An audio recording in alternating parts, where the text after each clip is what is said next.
Hola, ¿qué tal? En esta oportunidad vamos a ver ecuaciones diferenciales de orden superior y las aplicaciones que podemos darlas.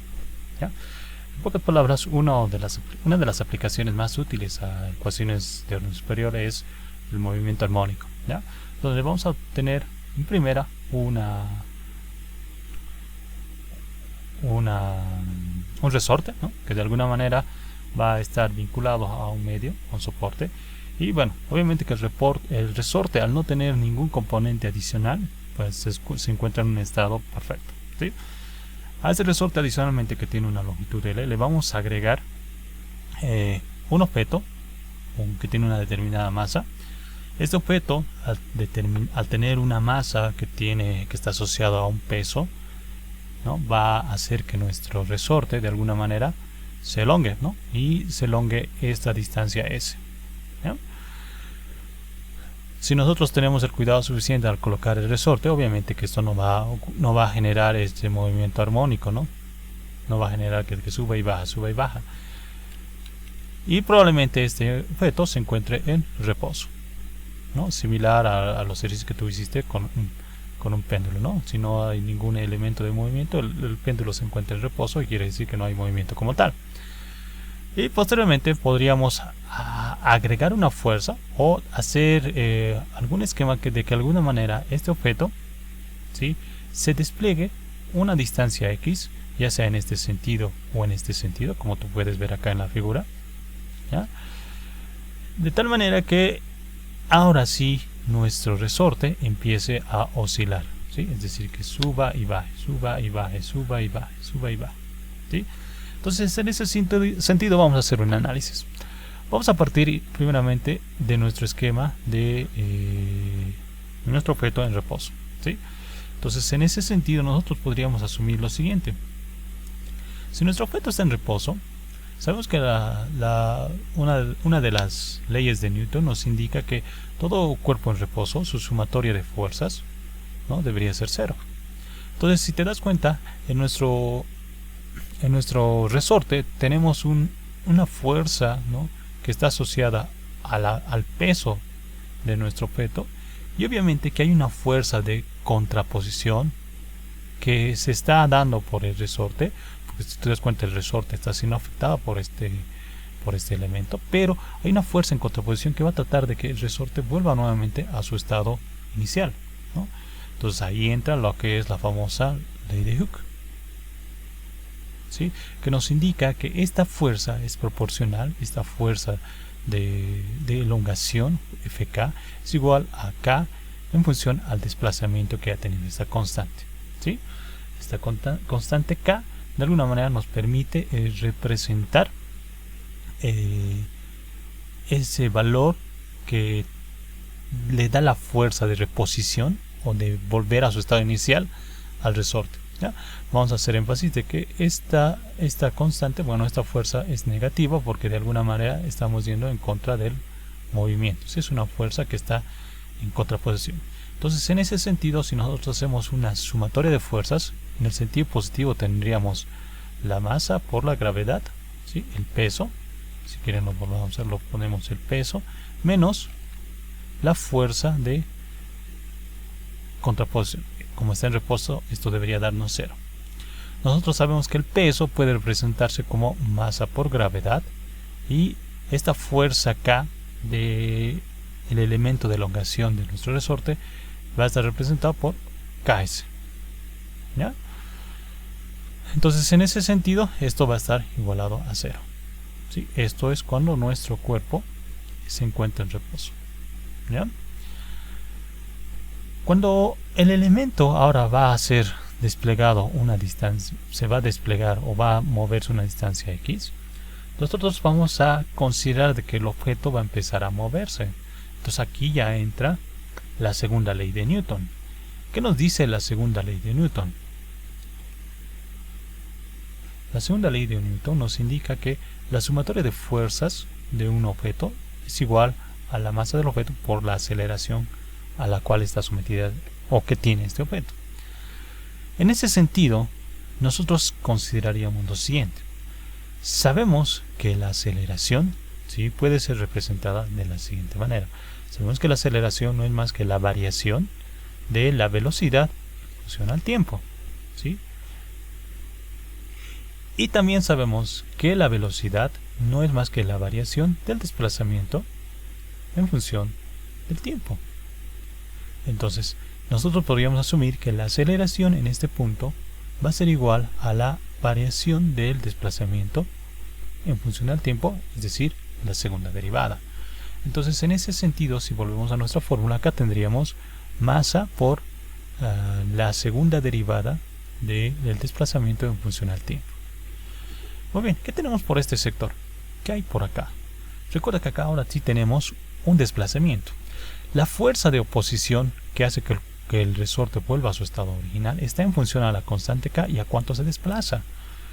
Nosotros en este punto sabemos que esta fuerza Fk, cuando ya existe movimiento, acá Fk, va a estar igual al desplazamiento que va a tener, es decir, vamos a tener todo esto de acá, que es L, y esto, y X, ¿no?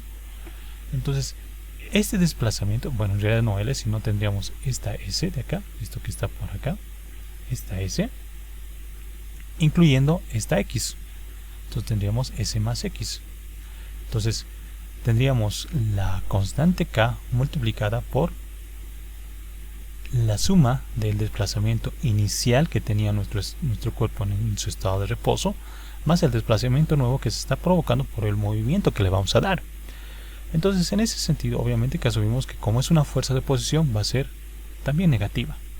Entonces, si nosotros hacemos sumatoria de fuerzas, aplicamos la ley de Newton, sabemos que el movimiento está en este sentido, debido al peso de nuestro cuerpo. Entonces tendríamos peso menos la fuerza Fk. Esto es igual a la masa por la segunda derivada del desplazamiento en función al tiempo. Recuerda que esta variable puede ser y, ¿no? Dependiendo de cómo consideras desplazamiento. Nosotros podemos colocarlo y o x. Eso depende de cómo nosotros hagamos nuestro análisis. De momento arrancamos con la variable x, ¿ya? Muy bien. Entonces, en ese sentido, sabemos que el peso, ¿sí?, se puede expresar por la masa por la gravedad. Sabemos que esta fuerza de contraposición es menos K S más X. Esto es igual a la masa por la derivada de la segunda derivada del desplazamiento con respecto al tiempo, ¿sí? Muy bien, entonces vamos a introducir signos. Vamos a determinar esta fórmula A.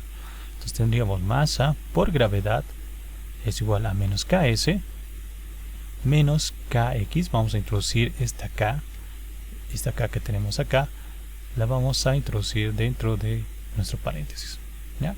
Entonces, en ese sentido, tendríamos esta expresión que es igual a masa por la segunda derivada del desplazamiento en función al tiempo. Muy bien, entonces hasta ese punto nosotros podemos deducir lo siguiente. Acá vamos un poquito a asociar lo siguiente. Sabemos, si tú te das cuenta en este punto, si tú te das cuenta en este esquema, sabemos que esta expresión, cuando el cuerpo estaba en reposo, era 0. Entonces, si nosotros somos observadores, tenemos esta misma expresión en este punto. Entonces sabemos que la masa por la gravedad del cuerpo menos la constante Ks, esto nos va a dar 0. Esto va a ser 0. Entonces, si nosotros reacomodamos y vendemos este término a la parte de la izquierda, tendríamos la masa por la segunda derivada de x con respecto al tiempo al cuadrado, perdón, la segunda derivada del desplazamiento con respecto a t. Bueno, podríamos hacer en realidad lo contrario, ¿no? Para no estar jugando con los signos, en realidad podríamos llevar este signo acá, este término a este miembro. Entonces, si copiamos esto, es esto. El signo menos va a pasar con signo de alguna manera positivo, ¿no? Positivo, y tendríamos kx. Esto es igual a 0. Observa, hemos logrado deducir una ecuación diferencial de segundo orden, donde en este punto, ¿sí?, esto vamos a llamarlo b, en este punto esta ecuación diferencial está definiendo el comportamiento de nuestro cuerpo asociado a ese resorte. Considera que en este caso, en este análisis, hemos descartado cualquier fuerza de contraposición adicional que no sea la que se aplica al resorte. Entonces, esta ecuación es un caso ideal, ¿ya? Es un caso ideal. Muy bien. Entonces observa que hemos logrado deducir una primera ecuación diferencial. Si tú te das cuenta, esto podríamos representarlo como esto: segunda derivada más kx, esto es igual a 0. Entonces es una ecuación de segundo orden. Para que de alguna manera podamos tener acá un complemento, podríamos agregar acá un elemento más. Este elemento que vamos a agregar lo conocemos como la fuerza de oposición por la velocidad que el cuerpo va a estar asumiendo. ¿Qué quiere decir esto? Lo que tratamos de representar ahora va a ser lo siguiente. Vamos a sacar una réplica de esta imagen y te lo voy a explicar acá abajo. Entonces, hasta este punto tendríamos dos fuerzas. Teníamos la fuerza que estaba ocasionada por el peso del cuerpo, esta fuerza que es masa por gravedad, y teníamos adicionalmente esta fuerza que era Ks, ¿no? En realidad Ks más L, que en pocas palabras llega a ser esto. Adicionalmente tenemos una fuerza que también se opone al movimiento, que es el medio. En pocas palabras, la fricción, ¿sí? La fricción que tiene este cuerpo con el entorno. En pocas palabras, la fricción del aire, podríamos decir, ¿no? Entonces eso también hace de que de alguna manera esto también se vea afectado, el punto de retorno. Esta fuerza de oposición, fuerza de fricción, lo vamos a llamar fuerza de fricción, FF, va a ser igual a una constante B. La fuerza de contraposición de cualquier fuerza de fricción o rozamiento generalmente se reemplaza por una constante que está asociada al medio, al entorno, y va a ser asociada a la velocidad del cuerpo. Es directamente proporcional a la velocidad del cuerpo, y en todo caso tendríamos la velocidad, ¿ya? Pero nosotros hace unos instantes habíamos dicho que la velocidad no es más que la variación del desplazamiento en función del tiempo. Entonces, ¿qué quiere decir esto? Que nuestra fuerza de fricción va a ser también asociada a una constante B multiplicada por la derivada del desplazamiento en función del tiempo. Entonces, ¿qué quiere decir esto? Si nosotros hacemos un análisis, vamos a tener, si el movimiento obviamente que está en este sentido, vamos a tener una fuerza de contraposición, ¿no? La fuerza de fricción también es negativa. Entonces, en ese sentido, nosotros podríamos asumir lo siguiente.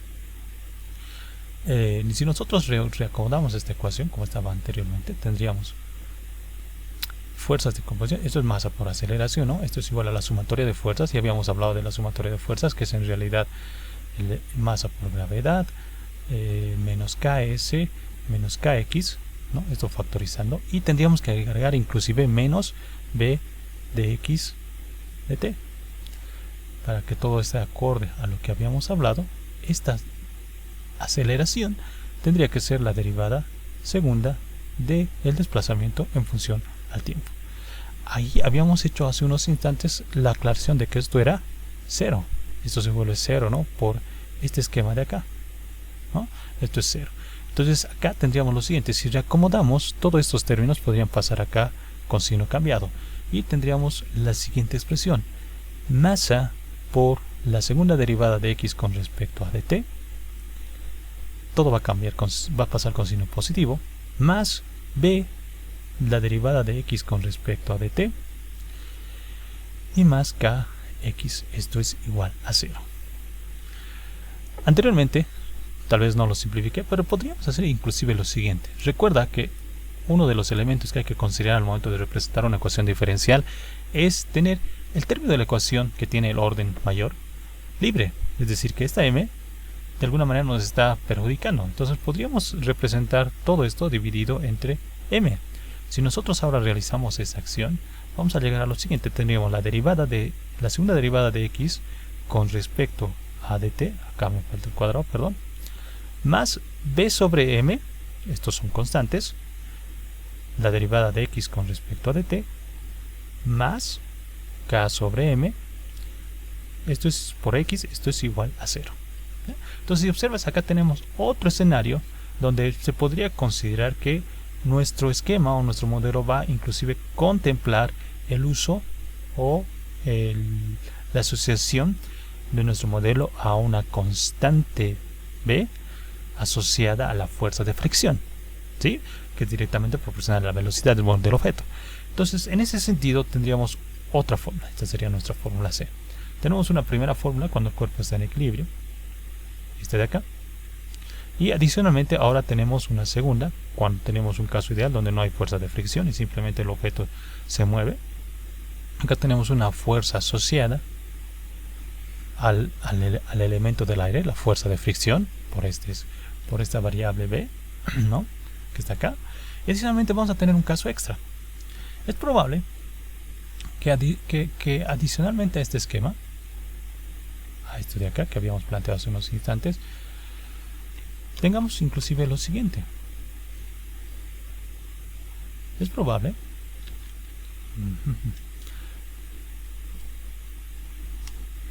que tengamos inclusive lo siguiente. Bueno, vamos a borrar esto de acá.